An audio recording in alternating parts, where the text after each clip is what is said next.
we're trying to just connect this with the clinical practice. I have a series of children. One of my patient's father is here, and this stuff is really hard on me. I can't imagine how it is on him. Yeah. His child had multiple seizures, hundreds of seizures, major grand mals, petit mals, myoclonic seizures called Dravet's, and had been on every medicine that Western medicine could offer, and without a lot of relief. And then a strain came back from Spain, and we're beginning to find strains in which the amount of CBD and CBD acid are much elevated. And he went from a strain in which it was 2-to-1 that did not provide a lot of relief. Then he went to a strain in which it was 3-to-1 and there was some relief. And he has recently gone to a 12-to-1 strain. And with 12% weight-to-weight CBD or CBD acid to 1% THC, this child who used to have hundreds of seizures a day is now going days without a seizure. Yes.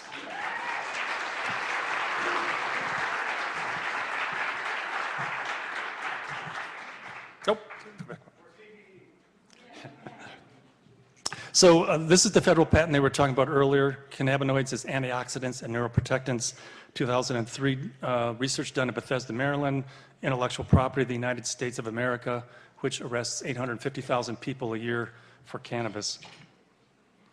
An important document, in my mind, probably the single most important document pretty much in all the literature in this area, because it educates us about what an antioxidant is, how it acts, what reactive oxygen species are, the things that we produce that damage our membranes, and it also lists these oxidative associated diseases, which this was highlighted as a chart for a legal presentation, so I selected items that were relevant to that case. But if you start out with ischemia and ischemic reperfusion injury, there's a woman in Israel who says you take 2 mice and you feed them an excellent diet and give one of them 5 milligrams per kilogram CBD, and then you tie off the artery to the heart and do some heart attack.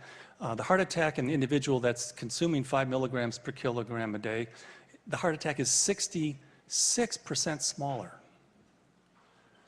Cardiovascular disease is the #1 cause of death in every man and woman in the United States. $200 billion. And when you add cardiovascular disease, cancer, Alzheimer's, and diabetes, you equal the military budget. Over $600 billion is spent on those 4 diseases, and this plant has tremendous capacity for all of those. If you came out with a drug that called Protec, and you said, we can reduce the size of the heart attack by 66%, you would be a billionaire. It'd be Blockbuster. It would make Viagra look like aspirin. And diabetes, we know that it can reduce insulin-dependent diabetes by 58%. And I think there's $70 billion spent on that. On cancer, there's $230 or $40 billion spent. And another one of my patients, who's 2 or 3, had a brainstem tumor, picked up 4 Braggs, shipped to Children's Hospital, spent a whole year on the pediatric oncology ward. Had a stent placed, 24 hours of surgery the first week. That's 3 neurosurgeons operating 8 hours apiece back to back. That's serious table time. And then the tumor grew back, and so they knew they had a big problem in their hands. They went to chemotherapy, and they went to the strongest that they could give this child, 10 times lethal. Totally destroyed her bone marrow, means she had to have a bone marrow transplant. The tumor grew back. And then the tumor began to wrap around our optic nerve, so they did another 15 hours on the table, cutting this off of her optic nerve. Every time they do this, she loses the ability to walk.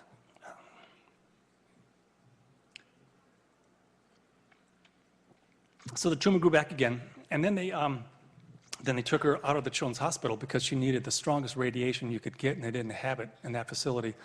Put her under general anesthesia every morning for 42 days and irradiated her brainstem. And then the next MRI showed that the tumor was back. So they put her on morphine and oxygen and sent her home to Fort Bragg on hospice. And the local pediatrician, they do these interviews. I've had like 5 or 6 of them, and so it's pretty saturated up there with this raw cannabis stuff. So the pediatrician says, well, you might as well try raw cannabis. The worst you can do is get high, and I don't think that's possible. So This child went home to Kamshi, and this came home in June. June, July is when the leaf peaks in its chemotype development and accumulation. And this child had access to bags of fresh leaf, and she was juicing by first account up to 8 ounces, so somewhere between 4 and 8 ounces of raw juice a day. Did that for a couple of weeks, slept for a couple of weeks. Her first MRI came. Well, going back a little bit, the hospice worker doesn't like to hang over the family and call them every day and says, you know, is the baby alive? Are you, do you need me to come? Should we call a morgue or something? And the family just never called the hospice worker. And the hospice worker got pretty anxious. She said she wasn't going to call and bother them, but she finally did after about 2 months. You know, is the child stuffed or buried there? I mean, what's going on? It's Kamshi, things happen out there. And they called up, and the parents said, oh, baby's fine. And the hospice, baby's fine? What do you mean the baby's fine? You know, are you guys doing all the morphine yourself? I mean, what is actually going on? And so they invited this hospice worker out, and she comes out there, and this baby's sitting on a kitchen table eating a cheese sandwich. And the hospice worker, well, this child was, you know, they thought she'd be dead in 10 to 14 days, and here it is a couple of months, and she's looking pretty healthy.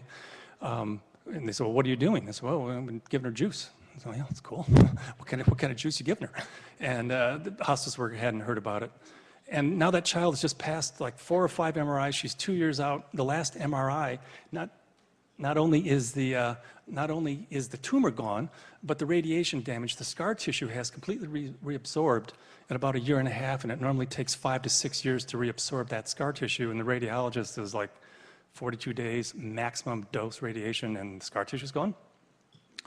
So the list here of conditions, we see neoplasia. So that's on the list, and that's $240 billion. It lists diabetes, autoimmune disorders. I mean, this is a plant that can help us deal with $15 trillion of debt and Medicare that is going to go bankrupt if the Affordable Care Act is overturned by the Supreme Court 5-4, the same way they installed Bush and the same way that they gave us Citizens United and overturned term limits.